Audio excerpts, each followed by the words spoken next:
ఒంటరి మహిళలకు mother foundation అనేది ఒక కుటుంబం లాంటిది. హ్మ్. బలహీన వర్గాల మహిళలకి చేయూతనిస్తూ ట్రైనింగ్ ఉచితంగా టైలరింగ్ శిక్షణ హ్మ్. ఇస్తూ ఒంటరి మహిళలకు శిక్షణతో పాటు కుట్టు మిషన్లు కూడా దాతల ద్వారా ఇప్పించడం జరుగుతుంది. ఓకే. అయితే అసలు మీ మనసులో ఈ ఆలోచన 23 ఏళ్ల క్రితం అంటే అప్పుడు పరిస్థితుల్ని ఎలా ఉండుంటాయి? ఎందుకు డెఫినెట్గా మీరిలా నేను అప్పుడు చైల్డ్, అంటే అప్పుడు నాది పెద్ద మ్యారేజ్ కూడా కాలేదు. ఓకే.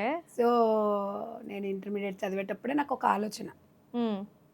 అంటే కొన్ని ఎన్జిఓస్లో నేను 10th క్లాస్ ఉన్నప్పటి నుంచి నాకు కొంచెం యాక్టివ్‌గున్నారు. యాక్టివ్గా ఉండి నాకు ఏదో ఒకటి సాధించాలి, ఏదో ఒకటి చేయాలి. మదర్ తెరీసా గారిని హ్మ్. ఆమెది ఒకటి 9th క్లాస్ నాని తెలుగులో చదివేటప్పుడు అవును. నాకు స్టోరీ మురికి వస్తుంది. కాడవల్ల అట్లా ఆ, ఏదో ఒకటి నాకు నేను కూడా అలా చేయాలి, నేను కూడా ఏదైనా చేయాలని నాకు చిన్నప్పటి నుంచే బాగా ఓకే. గేమ్స్లలో కబడ్డీలో ఫస్ట్, ఖోఖోలో ఫస్ట్ నుంచి హ్మ్. చదువు మీద అంత పెద్దగా లేదు.